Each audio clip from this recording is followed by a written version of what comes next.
हाँ जी, तो आप देखिए क्वेश्चन नंबर फोर्थ फिजिक्स से, ठीक है, हम लोग रिवीजन कर रहे हैं ना। तो आपसे बोला गया है कि आपके पास ये सर्किट है और आपसे बोला गया है कि ये आपको ये बताना है कि इस कैपेसिटर में कितना एनर्जी स्टोर्ड होगा, ठीक है, एट स्टेडी स्टेट।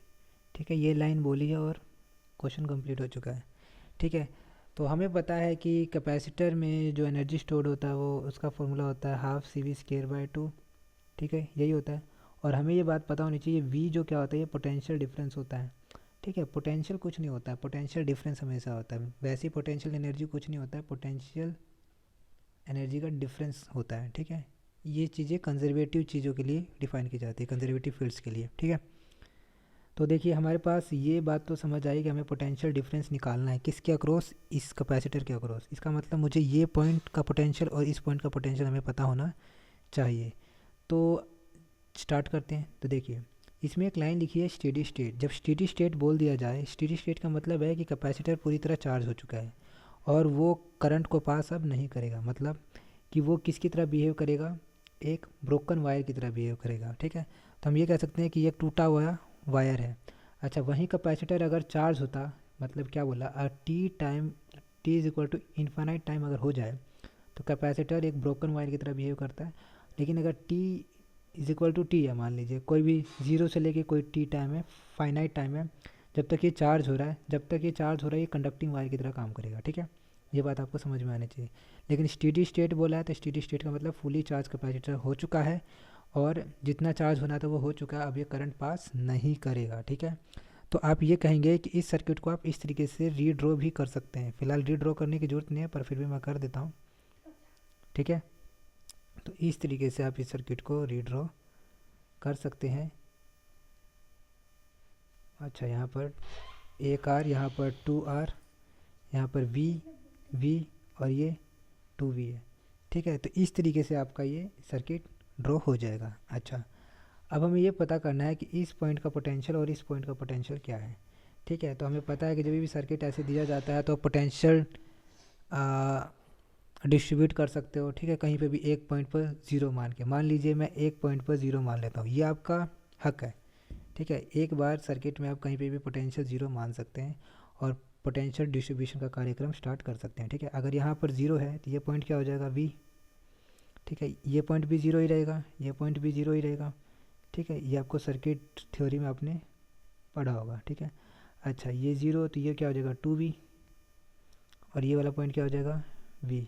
देखिए ज़ीरो से इधर आया हो आप, है ना, तो ये माइनस से प्लस की तरफ जा रहे हो, तो इसमें आपको जोड़ना है जो भी ये वैल्यू है, वैसे यहाँ पे किया है वैसे यहाँ पे किया है।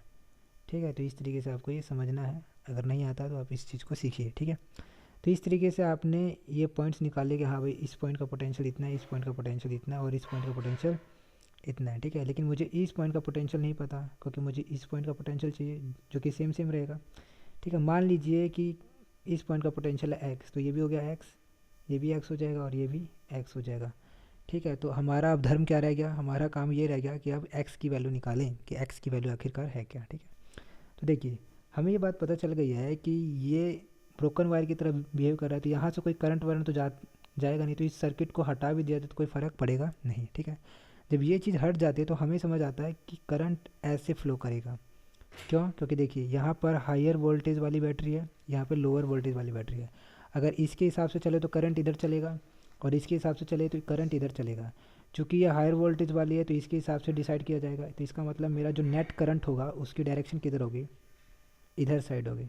ठीक है, और यहाँ पर जो इफ़ेक्टिव बैटरी इस सर्किट में कहलाएगी वो कितनी हो जाएगी, वी हो जाएगी। दोबारा सुनिए, इधर से वी वोल्टेज है और इधर जब जाते हो तो इस तरीके से आप ड्रॉ कर सकते हो, टू वी वोल्टेज। ठीक है, तो टू वी और ये वी है, एक करंट की डायरेक्शन को इधर दिखाना चाहता है और एक इधर दिखाना चाहता है, कहाँ, इधर। कौन जीतेगा, जो हायर वोल्टेज वाली बैटरी होगी। ठीक है, तो इफ़ेक्टिवली यहाँ पर इसको रीड्रॉ करके आप इस तरीके से भी बना सकते हैं, सॉरी सॉरी सॉरी, इस तरीके से वी वोल्ट का। ठीक है, इसका मतलब इस पूरे सर्किट में जो इफ़ेक्टिव बैटरी है वो कितनी की बची, वो सिर्फ और सिर्फ वी वोल्ट की बची। ठीक है, तो वी वोल्ट की बैटरी अगर बच गई तो वोल्टेज आ गया वी और करंट हमें निकालना है और आर कितना हो जाएगा, आर चूँकि ये सीरीज़ में है तो ये कितना हो जाएगा 3R। तो इस तरीके से आप 3R लिख सकते हैं। और आपका करंट कितना आ जाएगा V/3R। ओ, इसका मतलब ये समझ आया कि इस सर्किट में करंट कितना फ्लो हो रहा है, V/3R। ठीक, ओके। यहाँ से इस साइड इस तरीके से जा रहा है, कितना करंट जा रहा है ये V/3R। बस, तो अब करंट जैसे ही पता चल जाता है ना तो मामला ठीक हो जाता है। तो देखिए मैं क्या कर रहा हूँ, मैं ये कह रहा हूँ कि इस पॉइंट का पोटेंशियल और इस पॉइंट के पोटेंशियल को देखिए ज़रा। ये एक हायर वोल्टेज है, एक लोअर वोल्टेज है, क्योंकि करंट ऐसे जा रहा है। अगर मैं 2V - x = IR एक इक्वेशन लिखूँ तो कोई दिक्कत है क्या? 2R, क्या मैं ये इक्वेशन लिख सकता हूँ? क्या ये इक्वेशन लिख सकता हूँ ना मैं, है ना? Potential difference across the resistance कितना है 2V - V, और करंट कितना हमने अभी अभी निकाला V/3R, और 2R रेजिस्टेंस है। ठीक है, तो इसको सॉल्व करेंगे तो कितना आएगा 2V - x = रुक जाइए, थोड़ा सा स्पेस कम है यहाँ पर, इसको मैं कहाँ लिखूँ? चलिए यहाँ लिखते हैं, क्या था 2V - x = I × 2R। तो 2V - x = I की वैल्यू आई थी V/3R, और 2R मेरा रेजिस्टेंस है। इसको अगर आप सॉल्व करते हैं तो 2V - x = ये R से R कैंसिल होता हुआ दिखाई दे रहा है, तो 2V/3।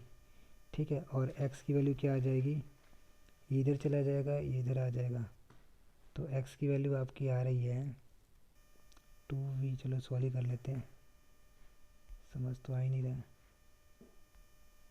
x = कितना हो जाएगा 2V - 2V/3।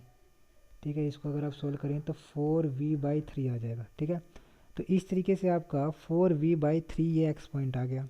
और हमें क्या चाहिए था, हमें तो पोटेंशियल डिफरेंस चाहिए था ना कैपेसिटर के अक्रॉस। ठीक है, तो इसका ये पॉइंट आ गया 4V/3, ये पॉइंट था हमारा V, और पोटेंशियल डिफरेंस कितना हो जाएगा, तो हायर ये है लोअर ये है, इसमें से इसको घटा दीजिए तो क्या बचेगा 4V/3 में से V घटाओगे तो कितना आएगा V/3। ठीक है, ज़रा करके देख लेते हैं। ठीक है, इस तरीके से क्या आएगा, सॉरी V/3 आ गया ना, V/3। ठीक है, तो V/3 आपका क्या आएगा, पोटेंशियल डिफरेंस आ गया। और एनर्जी कितना स्टोर होगा, हाफ CV²। ठीक है, हाफ CV² होगा, और हाफ C हमें पता है, V हमें ये पता चल गया V/3 का स्क्वायर। तो इस तरीके से आपका आंसर क्या हो जाएगा, हाफ CV²/18। ये 9 हो जाएगा, 9 दूनी 18।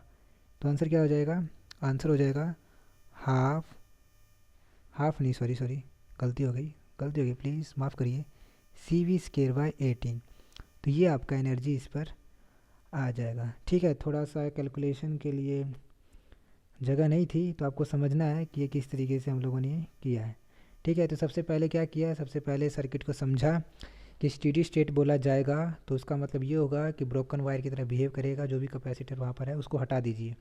ठीक है, फिर हम लोगों ने करंट निकाला, करंट निकालने से हम ये निकालना चाहते थे कि पोटेंशियल एट x निकालना चाहते थे, जो पोटेंशियल है ये x की वैल्यू निकालना चाहते थे, तो x की वैल्यू निकाला, फिर पोटेंशियल डिफरेंस निकाला। पोटेंशियल डिफरेंस पता चल जाए किसके अक्रॉस, कैपेसिटर के अक्रॉस, तो आप एनर्जी निकाल सकते हैं हाफ CV² करके। ठीक है, तो इस तरीके से आप कह सकते हैं कि हाफ CV²/18 आपका आंसर हो जाएगा इस कैपेसिटर में स्टोर्ड एनर्जी का। ठीक है, चलिए, थैंक यू।